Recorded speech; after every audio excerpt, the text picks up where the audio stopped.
Hello and welcome to Sideways. This week we're talking about a TV personality who appeared to have it all before a spectacular fall from grace. We wonder if having everything might make it even harder to stay happy. We're also asking ourselves how much longer Martin can go without a haircut and exchanging tales of hair-based mishaps down the years. Tony Slattery. Your hair's getting long. I know. My lockdown locks are getting completely out of hand. It's I don't know how long it's going to be before I can get it spruced up, but some time, I understand, as far as I can understand. Have you? You haven't shut it in the door or anything yet, have you? No, I haven't. No. Well, I did realise though that I haven't actually. I don't own a comb. Right there. You don't own a comb? No, I don't. No, I haven't. It's so short most of the time that I haven't needed one for years. And now it's getting to the point where I could do with a little bit of or a brush or anything like that, and I have neither. Use your toothbrush. Wouldn't take long, would it, to comb it through? It'll look nice. Just talking of hair, yeah. I was once going to a gig. I think with Adam. He'll be able to corroborate this. I think this is right, unless I dreamt it. This was in the days where we were going off to the Hammersmith Odeon, probably to see some sort of heavy rock band, and some bloke got on with his long, heavy rock hair, and it was quite tight in the tube, and the door shut, and it caught his hair in the doors on the tube. Crikey. All the way along, with his really trying to keep his head really close to the door, so he didn't get his hair pulled. It was hilarious. I bet that frayed his ends. Talking of long hair, I remember you and I had gone to see West Ham play against Man United up at Upton Park, and Tony came with us. I won't mention his full name. Tony came with us, who had very long hair, and we got searched from the way, and he got his hair searched in case he was concealing. You remember that? I do now. I hadn't remembered it, but now that you mention it, I remember it very clearly. They were looking through his hair for concealed weapons. They were looking through his hair. It was pretty wild, wasn't it? It was a Wednesday night. It was 0-0, if I remember rightly. Yeah, I don't remember, but that's great. Wow, that's a great that's a great recollection. Yeah, I don't know how we got onto that really, but anyway. So, what did you want to talk about? I wanted to talk. Well, I'm going to start with a little quote. Oh God! Of course you are. Yeah. I know. Well, it's from George Bernard Shaw, so it's reasonably highbrow, but it was taken to a lower brow because I heard it on Frasier. Frasier's brilliant, though. He is. Yeah, it was Frasier himself that said it. But George Bernard Shaw said that there are two tragedies in life. One is not getting what we want, and the other is getting what we want. Yeah. And it winds into a couple of other things I want to talk about, but it's a sort of a good introduction, really, because it just sort of reminded me that a lot of people look at others and wonder what the hell they've got to be depressed about or to take drink and drugs to excess. It came into focus really when I was watching the BBC One documentary on Tony Slattery, which I want to come on to in a minute. That he was someone obviously had an awful lot going on in his life and everything seemed to be positive, but underneath there was a lot of trouble going on, which led to his mental health issues and his addiction problems. Also, it just reminds me also, looking at someone of such a high profile that he had during the 80s and 90s, that mental illness and addiction, they don't discriminate against who they attack. We always say in group, and I know it's a phrase that's often used by one of my fellow co-facilitators or fellow facilitators, that mental illness and addiction are equal opportunities employers. So they don't worry about who they attack, and it can creep up and attack anyone. Mm-hmm. And I think it's borne out as to why we get so many different walks of life in our groups. You know, we've had people that are doctors and counsellors and some quite eminent people in society, and sitting alongside people that have had a really rough start in life and have never really made great strides. Which I think when you're stereotyping the addict or the alcoholic, we tend to look towards that lower echelon, don't we? Mm. Yeah, whereas I think I'm right in saying that the preponderance of alcoholism amongst GPs is quite high. Yeah, it is very much so. Yeah, it's indicative of the other things that can trigger addiction problems, because obviously if you're in a job that's very high stress, then you are more susceptible to looking for something to self-medicate, aren't you? You know, you need to kind of get away from, the pressure of your everyday life. And so I think that's probably why jobs like that perhaps have a higher incidence of addiction problem. Going back to Tony Slattery, did you watch the documentary at all? Yeah, I watched it, yeah. He was a Cambridge University graduate, and he was reading. Some people might not know who Tony Slattery was or is. Oh, right. Yeah, true, actually, because he was big in the 80s and 90s, wasn't he? Yeah, I mean, us old people remember him, but, for some of the younger bucks, they might think, who the hell's he? Yeah, he was massively popular, wasn't he? And he was on TV all the time, the mid-80s and early 90s. He's in a lot of the comedy shows, wasn't he? Whose Line Is It Anyway? And and those sort of programmes. Yeah, that's where he came to prominence, wasn't it? In Whose Line Is It Anyway, which was like an improv comedy show. I think the 90s was his decade, wasn't it? It was late 80s and early 90s, really, where he was one of those figures that cropped up everywhere. Yeah, he was like on everything, a bit like Rylan is these days. Yeah, I think that's a reasonably good parallel to draw as far as exposure to the public is concerned, for sure. On the outside, it looked like he had it all. And he come from a good background where he graduated from Cambridge, where he was reading modern and medieval languages, and he was a black belt in judo. And he was at Cambridge and joined the Footlights, which has presented us with many comedic luminaries over the years, isn't it? I mean, Stephen Fry, for example, he was a contemporary of Stephen Fry, I think, wasn't he? He was. And he, everything seemed to be going. His TV career and his comedy really took off. He's earning a lot of money. He was renting very expensive places in London. He was a proper man about town, and it just shows that people with that seemingly high level of intellect and everything, the career was all going in the right direction. There were still problems there, that we associate with people that have nothing. But he had everything going for him, and he still had mental illness and addiction problems. I mean, I think sometimes having everything and looking at your life and feeling that, you have nothing to be complaining about is one of the things that actually makes it even harder for you to stay on an even keel, because, it introduces that sense of you almost feel guilty, that you feel bad. You're putting extra pressure on yourself to be okay, because you look around at your life and you think, well, actually, my life looks okay. I should be okay. What the hell's the matter with me? And it makes everything much worse. I think that's a very good point. And I think, when he's in the documentary, as you probably remember seeing, that he talked to Stephen Fry. They sat down on the couch and were having a chat. And I think there's a good line that Stephen Fry came up with and said that anything we try on our own to deal with mental health issues and addiction are all dangerous. Try to believe that it's an adventure and it's an intellectual challenge. And I thought, yes, that's a nice phrase, really. And anything we do try ourselves, certainly to deal with mental health issues, that tends to lead to drink or drugs, and you self-medicate, doesn't it, on its own? And then if you try and give up drink and drugs on your own, it's a very dangerous operation to go through. Yeah.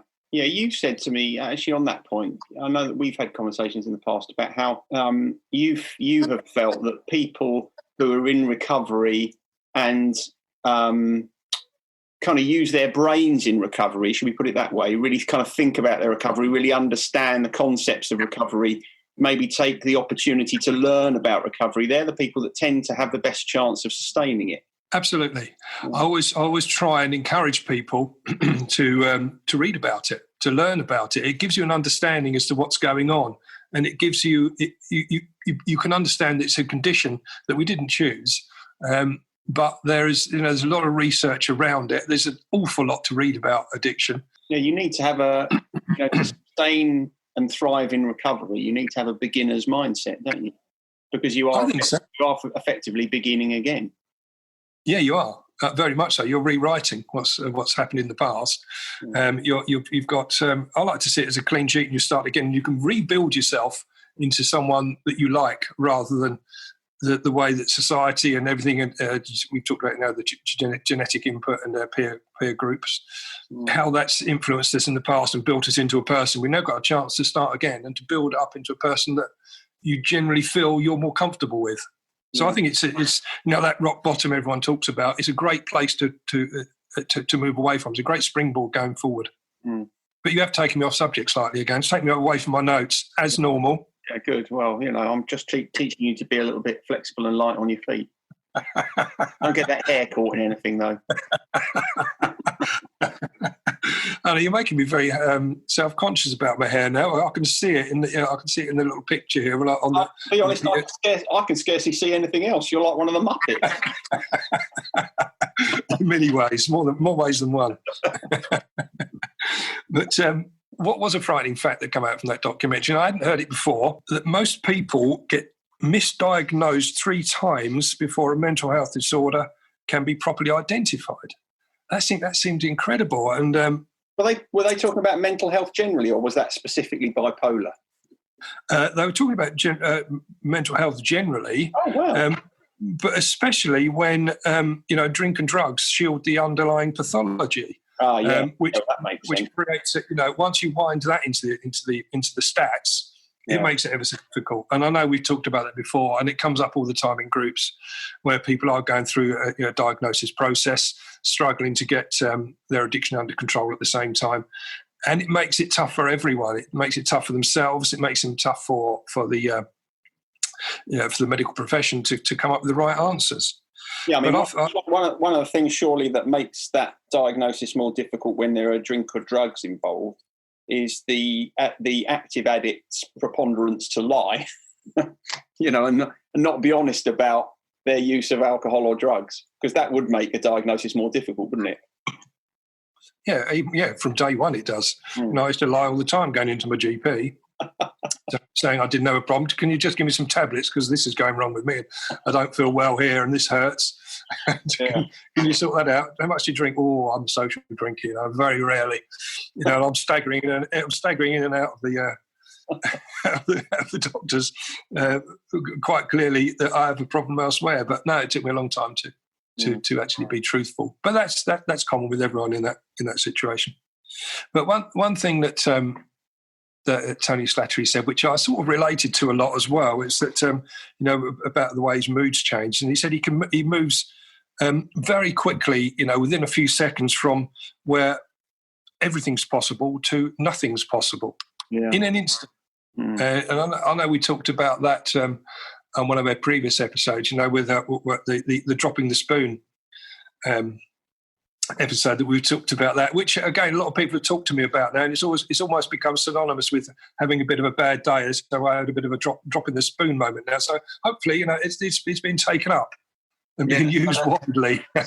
so the idea of instant catastrophe. Yeah, exactly. Yeah, because if I thinking back to the documentary, he was talking about those kind of extreme mood swings, wasn't he? That he could wake up in the morning and think, right, I can do anything. There's all sorts of plans that I've got. I can achieve anything.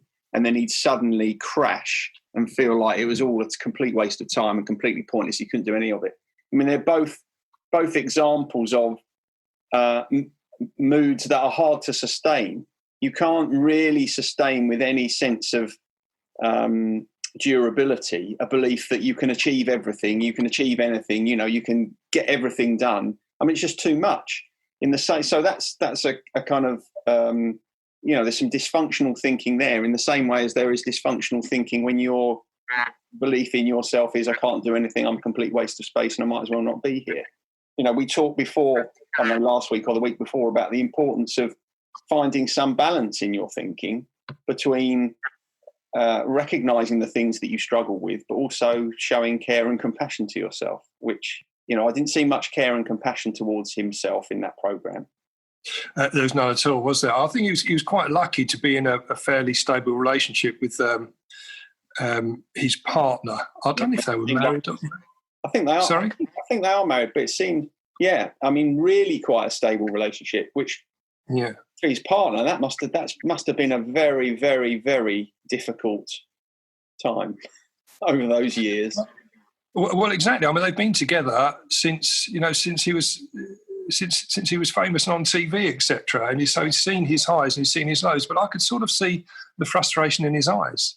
This guy that he quite clearly loved and had compassion and passion for was constantly struggling. But so I thought the documentary was quite good in it, where it showed that how it affects the other people around us, which we talked about before under an episode called Shrapnel, if I remember, one of our early ones. Yeah, it was. Yeah, the thing that I found, I don't know, you may be going to come on and talk about this, but I always like to try and preempt your notes because it upsets you. So one of the things that I found quite not upsetting, but it was sad, was the conversation he was having with his partner when his partner was kind of talking about him trying to cut down, try and drink a little bit less, and of course, as we've discussed before, that it doesn't really work, does it? No, I will come on to that because it's a kind of nice way to end on that, but, because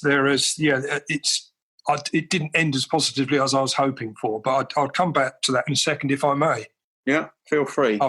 After you preempted how I want to run this one. I know you like to be in control. Well, no, it's not about control. There's no narcissism or anything like that. It's just that I have a routine, and that's all there is to it. Yeah.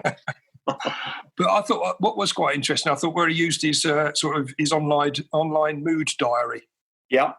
And I think he jotted down how his mood changed on a daily basis, but it illustrated just how much alcohol shifted his mood downwards. And I remember doing a very similar thing when I was away in detox and again in my rehab course. We'd do exactly that and see how our mood would change. And although it would change very little on a daily basis, over the 3-month period I was on the rehab course for, it changed quite dramatically. And so I thought it was good, and I think it's a good way of illustrating just how much you've progressed in that time. In his case, go on. In his case, it sort of trundled along. It didn't really alter a great deal. It just had downward swings, the odd upward mood swing, but generally speaking, it was fairly statically in the downward position. Yeah, I took something completely different from that online mood diary. All right, okay. I'd like to hear your thoughts and opinion on that. I mean, I don't disagree with what you're saying, but what really struck me about that was how he stopped doing it. And as a therapist, I find that all the time, that you give someone something to do, and when people are really in a fog with themselves and really struggling, almost inevitably they don't do it because part of the purpose of those sorts of tools is that they are kind of investing in helping themselves. And when you feel bad about yourself, it's quite hard to invest that time in pulling yourself back up. Oh, totally. I mean, that translates across so smoothly into the groups, the group situations, the groups that I run or involved in. They suddenly you see people disappear. Well, they've been making great strides, and suddenly they disappear. Well, they won't be on the group chat, or they won't come to the Zoom meetings, for example. And they're not. They've stopped investing in themselves, and they creep back on later on and say, I felt really bad, and we always try we were trying to ensure that people, when they are feeling bad, that is the time we need to speak. That is the time you need to get yourself to a group. That's the time you need to contact people. But it's very easy. I think and I remember it exactly myself. It's the first thing you do is to isolate, to hide away, because that's where you feel most comfortable. Yeah, I always tell people that emotional resilience is easy to find when you don't need it. Absolutely right. But what struck me also about that documentary, now, Tony Slattery, he's been to rehab 3 times. Okay, yeah, he's done a cold turkey on his own, yeah, which ended up with him having a seizure, yeah, which they said may have caused brain damage, which again goes back to that point about anything you try on your own is very dangerous. Yeah, but what must be seen from that, if he's been to rehab 3 times and he's done a cold turkey on his own, which has gone disastrously wrong, he has got a drink problem. There's no way back from that, and the only way forward is going to be abstinence for him, and it was a real shame. I'll come back to what you're saying at the end there. It was a real shame that they said at the end of the programme, and this was also reported and updated on his Wikipedia page, that he'd managed to cut down, and they'd spun it as a fairly positive message. And I remember exactly that sort of situation. I remember going to an AA meeting when I was still drinking. I remember talking to someone there and saying, really, what I want to do is to cut down a bit to a social level. And they sort of put their hand on my shoulder and said, well, good luck with that.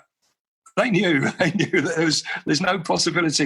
You're not going to get out of this problem. You're not going to go back to a social drinker. And someone who's been to rehab 3 times and cold turkey like that, he's not going to go back to social drinking. He's got to come to terms with that. It must be abstinence. Yeah. So it's a shame. It's a shame, but that I felt at the end of I thought he was making great strides in understanding what was going on with his own mental illness, etc. And then it ended with him saying that he's going to try and cut down, or he has cut down, he's reduced down. I thought that's no message to leave this. It needs sorting out.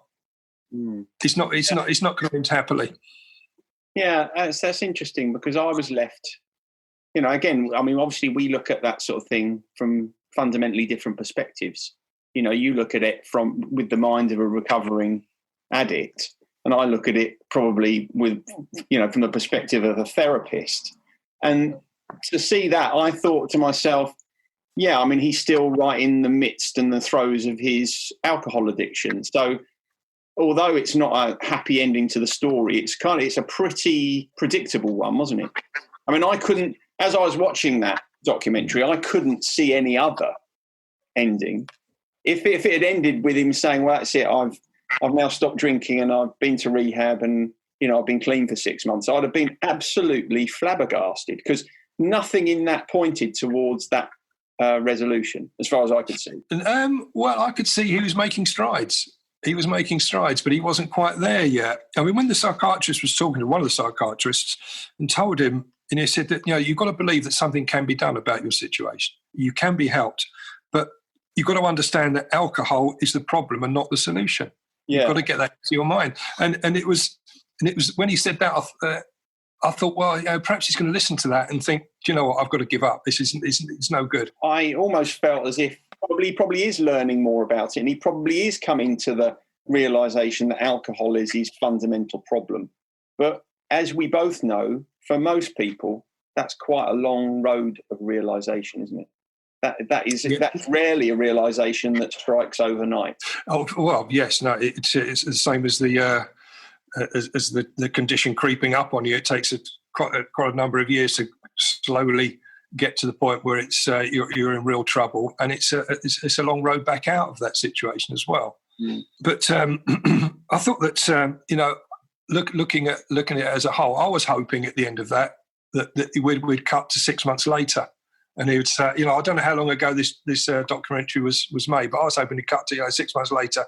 He's done a stint in rehab. He's come out and he's cracking on, and he's been able to clear this blockage. This we've talked about before, the drink and drugs, cleared that out of the way so he can start to deal with the underlying issues. Because the trauma that he mentioned right at the end of the documentary, which was dramatic, yeah. and I thought. That's going to keep you in that position you're in all the time. You're not dealing with it. And I'm sure as a psychotherapist, you'd agree that what he suffered by being raped repeatedly by a priest at the age of 8 and 9 is not something that's just going to go away, that you can just hide behind drink and drugs for the rest of your life. No, that's right. I mean, the fact that he'd never spoken about it really before, and then he's speaking about it on national television. I mean, that may shift something. Well, that's what I was. But those things, in my experience, those things shift very, very slowly, very slowly. I mean, I can think of situations where I've worked with someone for 8 months before they've even told me that they were subjected to abuse earlier in their lives. Yeah. You have to build up a level of courage and trust that enables you to disclose that. And it's almost at that point, that's the start of whatever's going to happen happening. But that really can be a terribly long road. Which means really the sooner he gets his drinking out of the way, he can start work on that. Because I thought it was quite interesting to say, and I'm sure you'll have an opinion on this, that he said that he felt it was self-indulgent to talk about it, and he was carrying a massive guilt around. Well, yeah, I mean that's a whole nother episode. It is really, isn't it? the guilt of people who suffered sexual abuse. Yeah. Yes, I mean, I wasn't at all surprised to hear him say that. But, of course, without getting into the, why you might feel like that, the fact that he feels like that, the fact that he's carrying so much guilt is another indication as to why he finds it difficult to get out of addiction, because he feels so bad about himself that actually there's something in there that says, I'm not really worth getting better. I'm not really worth a different life. There isn't a sufficient inherent value in me to make me want to do this work to save someone that actually fundamentally I don't really love. And that's always going to be a problem. If you don't feel sufficient love for yourself to save yourself, then it's going to be very, very difficult to do so. And so the cycle continues, doesn't it? Yeah. Where you feel really bad, so you take drink and drugs to alleviate that feeling, to stop that noise in your head. And then you feel bad again. And then you feel much worse about yourself, and so you have to take an increasing amount to deal with it. And that's where I want to end that one, really. Not only that, I've run out of notes, but we seem to have gone on quite a long time. That's all right. I'll edit it brutally. It needs to be brutalised a lot. Your hair needs editing brutally. I need a hair editor. So I'm just going to end up looking like a cat weasel by the time I go back, by the time it's allowed to go to the... What do you mean end up looking like cat weasel? Well, yeah. You're making cat weasel look quite tidy at the moment. Anyway, all right. Oh, okay. Well, I think there's enough material for you to be working with there. Yeah, that's plenty, thanks. I'll talk to you again soon then. You will, and I'd be interested to hear what song you're going to attach to this one, or whether you've got anything in mind already or not. I don't know. You tend to find it quite quickly, the inspiration, don't you? Well, you think that, but quite often I think of something in a panic on a Wednesday. Yeah, that is genuinely what happens. I think, crikey, what am I going to do? And I find something and then quickly record it. You'll know that if ever there's an episode where there is a greater complexity of orchestration, it means that I thought of the song earlier. When it's just me with the guitar, it means I thought of it on a Wednesday and it was a bit of a panic. Okay. Yeah, well, I can see, thinking back now, I can see the difference between them. Cheers then. See you later. Cheers, bye. Bye. Sideways was created by Graham Landy and Martin Pankhurst. If you want to read more about our work, visit grahamlandywellbeing.co.uk/sideways-podcast.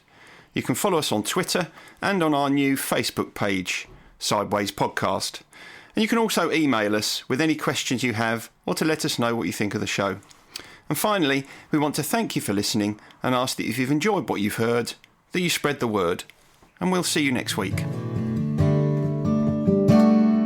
Skin and bone. I wonder if we'll ever get you home. It's a broken body that is shown. Real years said and done.